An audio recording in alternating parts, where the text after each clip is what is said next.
sounds like Marco Rossi is still 2 to 3 weeks away from returning to the lineup, according to Adam Foote. So let's get into another big one here. This is from Thomas Drance. And by the way, if you guys are enjoying this video, dropping a like really does help. If you guys want to be a part of this amazing community, we're trying to get to 1,000 subscribers by the end of the regular season. So it's unbelievable to have you guys with us. I really appreciate it. Also, go follow Izzy. Got Izzy Chung 37 on X. Izzy Chung, it's just Izzy Chung on Blue Sky, and then Izzy.Chung on Instagram if you guys are looking. Not a whole lot of work stuff on Instagram though, but just fun X stuff. for sure. Just fun stuff. Just my life. Extra Izzy content. That's exactly. The place to go. All right, so let's get to it. Trading veterans. This is as of this morning, by the way. Canucks are now comfortable publicly and in trade talks, stating that they're willing to listen on veterans with term. This is very good news. Even those that have recently resigned, very good news, still wants to keep some veterans around. Internal disappointment with Besser, DeBrusk, and Kane. So right off the bat, they're pretty much covering a lot of what we were asking for earlier on. So it's kind of nice to see that there is, at least behind the scenes, some acknowledgement that they're willing to do something like this, which a lot of people would like to see. Now, my question with that, just to quickly jump in here, is as much as they are saying it, we don't know how much of it is actually going to happen, right? It could always just be one of those things that they throw out there to make sure people are sated. But on the bright side, at least with a player like Kane, who is catching my eye on this list, of course, all three kind of are, but something to note about Kane would be the fact that, of course, he is an upcoming UFA.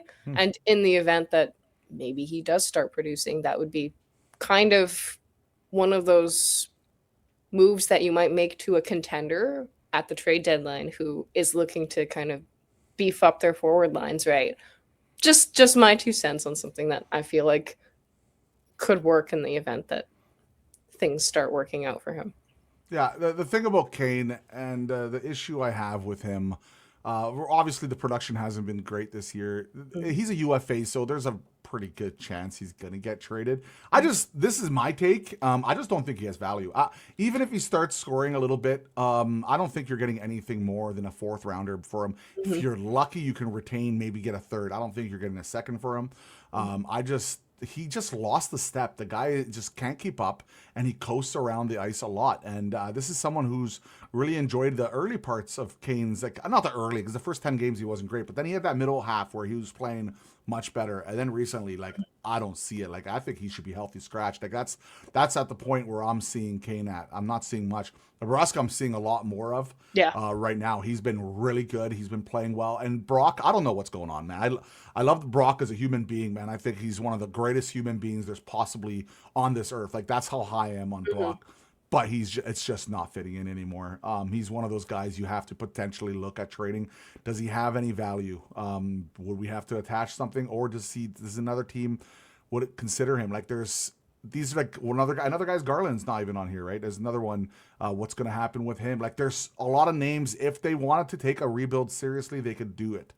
The question is, will they do it or not? And Pettersson, of course, but that's a whole another. That's a whole other video on its own. Yeah, for sure. It's okay. Faster though, just because I feel like when you look at this roster, like him and maybe even Demko are arguably, in my opinion, the lone connections to that previous core, like that Sedin's core, that 2011 core. Not that he was there for that, but he did play with them. He, like shared the room with a lot of those characters, and it's tough because, like you say, he is a great human being. But again, like the production, it's just not there right now. You can see that. You can see that he's trying. You can see that he's trying to get those chances, but again, like who on this team is not struggling right now? Right? Sometimes you need to make shrewd business decisions, regardless. This might be one of those scenarios. And do you think I want to trade Brock? My wife's favorite player is Brock Fescher. She'll be devastated from this, but it's just if we're gonna do a reset of this organization, you don't have to trade everybody, but again, some of those connections, it might be something to look into for sure. As for Sherwood here, they have some interesting stuff here. So the contract numbers exchanged between the Canucks and Sherwood were informal. No extension traction, and a trade is where this is heading. A variety of teams have a lot of interest in acquiring him, have not received an offer that entices them to trade him, are willing to hold on to him until they receive proper compensation, have not given permission to other teams to talk to his agent, and did not grant Horvat's agent permission either, but are more open to doing so with Sherwood willing to take back, this is interesting, willing to take back a bad contract or add an asset to maximize his value. That's something we haven't really done in the past, which would be nice to see. Izzy, I'm going to put you on the spot. And before because if on my channel, I've mentioned what I think his value is so many times. What do you think he should get, and what do you think he will get for a trade? See, there is an issue that complicates this now, though, as because we just learned about like a couple hours ago that Sherwood is actually injured right now. They don't know how long it's going to. Yeah. Oh, you didn't? You don't? No, that's breaking news for me too. I broke news. Wow. Yeah. So he missed morning skate in Montreal today. The update, I think it sounded like it wasn't too serious, but I will have to go through again and listen to Adam Foote's presser to hear what exactly he said. But Sherwood is injured, and that complicates things entirely, just because you look at how long you've kind of known that you were going to move on from him. I mean, even if you look back at when the Canucks traded Quinn Hughes, you had a good span of like a couple weeks there where you could have thought about it. A lot of people, of course, like a lot of teams are obviously interested. And I'm sure that what the Canucks want to do is they want to kind of wait things out, see who is going to be like more of like who will be more competitive in what they offer for Sherwood come closer to the trade deadline. But the risk, of course, with waiting is something like this, where he gets injured and all of a sudden you don't know how long he's out for. So I did want to add this in the middle of the video. So the injury is 1 to 3 weeks, and Adam Foote did mention that it doesn't look promising. So that is the update on Sherwood as of right this second. And of course, with the injury, that value kind of tanks, right? Yeah, but also not to mention, one of his things that a lot of people liked about him is the fact that he doesn't get injured. He's been consistently uninjured, and now suddenly, he got injured. Again, we don't know how serious this injury is. I literally just found out about it 35 seconds ago, so I'll have to do my research on that. But wow, that is certainly that. It would be an absolute not even sugarcoating it. If he's somewhat seriously injured, and because of that, we can't properly trade him or get proper value of him because we decided to wait because we wanted an extra young prospect or because we want an extra third-round pick. Because I've said this before and I'll say it again. I think he should get 2 second-rounders or a second and third.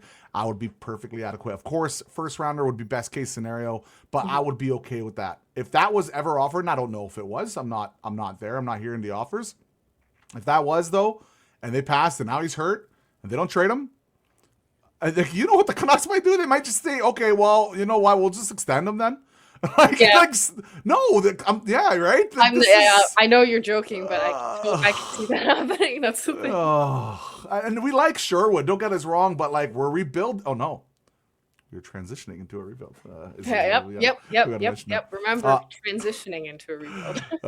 Evander Kane may be able to regain the value of a mid-round draft pick they traded to acquire him. Lukewarm trade market for him. Hey, I'll do that right now. If someone's offering me a third or fourth, I'm taking it. Like I'm not joking. I'm straight up taking it. That gives the young guys opportunities to go up and play. I'm perfectly adequate with that. I'm not sure if Lekkerimäki came back and then he's hurt again, or he's sick. I think he was sick. I think he came back. He had a really good game. But I think he's just sick right now. Yeah, of course, we don't know the next time he's going to be in the Canucks lineup, of course, with whatever is going on with them right now, all the injuries, all the movement. There's going to be a lot of there's stuff there's stuff going on. But, And you know what? I don't like talking about like firing and stuff like that because I it sucks getting fired. Losing people losing their careers and livelihoods, regardless if they can find something else or not. It sucks at that time. yeah. If there ever was a coaching change or something like that, like there's no really harm in bringing in Malhotra.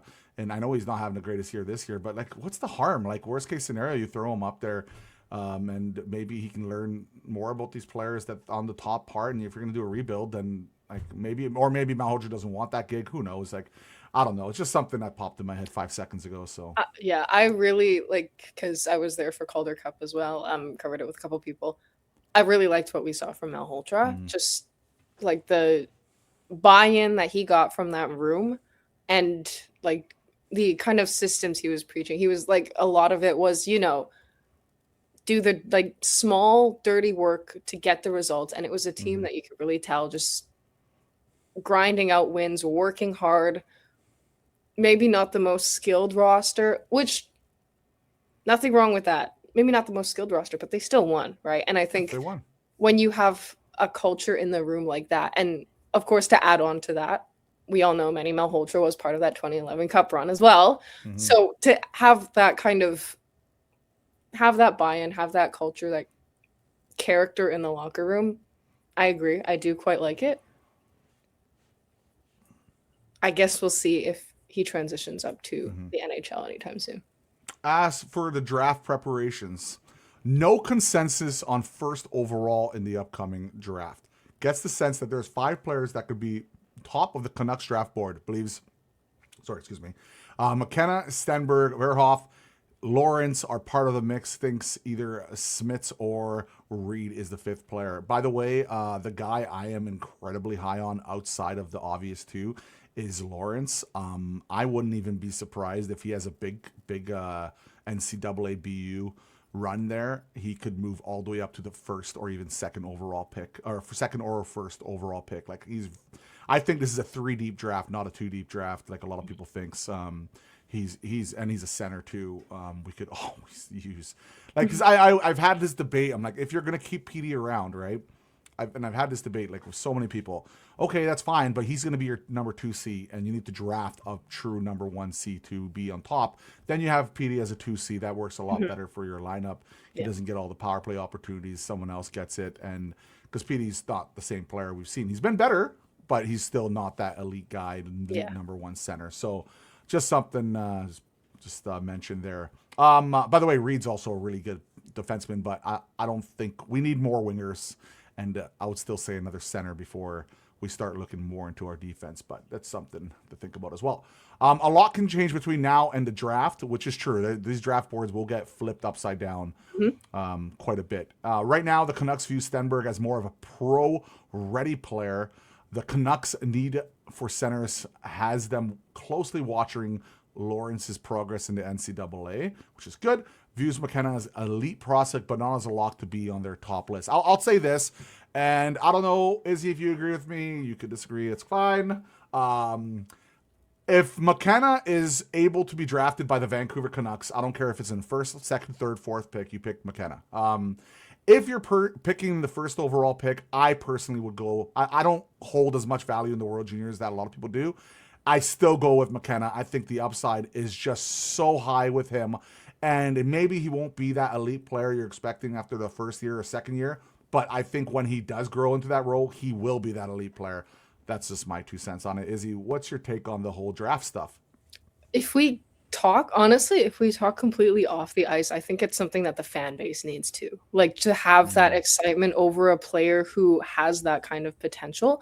Like, you look at what Macklin Celebrini is doing for the Sharks right now. You look at Connor Bedard. Like, of course, he's been injured this season, and like maybe his career hasn't started out the way that he's wanted it to, but the potential there still, right? For those fan bases, like Chicago and San Jose for the longest time, just at the bottom, just not a lot of hope there, right? But for the Canucks, who I feel like personally have been kind of middling this whole time, trending towards the bottom, to get a player like that who's been touted as this, like, one of these generational talents, to have him in your organization, regardless of whether he pans out or not. As a short term, it puts a lot of hope into the organization, right? And it gives you something to kind of look forward to, right? Even if that doesn't end up panning out, maybe something else ends up panning out. The fact of the matter is you've got a player like that who you have a chance of seeing. And you know what? If he does pan out, even better, right? And it's not to mention the marketing. Like the Canucks want people to market during this rebuild too. What better guy to market than the guy that people have been talking about, Draft McKenna, for years and years and years, and the hype. So it just makes a lot of sense. I know you're not doing it for the marketing, but it's definitely a part of the equation for sure. So guys, I really hope you guys enjoyed this Canucks news you might have missed. We actually did 2 parts of Canucks news you might have missed with Izzy. Thank you so much, Izzy, for joining us. I really appreciate it. You're amazing. And truly, I hope you enjoy watching these Canucks games. We're playing Montreal today. I'm not sure if I'm going to be posting this today, guys, or tomorrow. We'll get to that. I have some editing to do on it. But I appreciate Izzy for coming here. Thank you so much. You're amazing. Thank you so much, Izzy. Thank you for having me. It's always fun joining the channel, talk a little Canucks, even if it's not the most positive right now, but it's always a fun time here. You know, I saw like the Vancouver teams, like we're like last, like Giants are like last or just second last. I think Abbotsford were second last, Giants were last, and Golden Eyes were last. It's like, oh my God, what's going on? It's not a good time to be a Vancouver hockey. That's lot of good draft picks, I'll tell you that much. All right. Thanks so much, guys. Take care. Thanks. Appreciate it.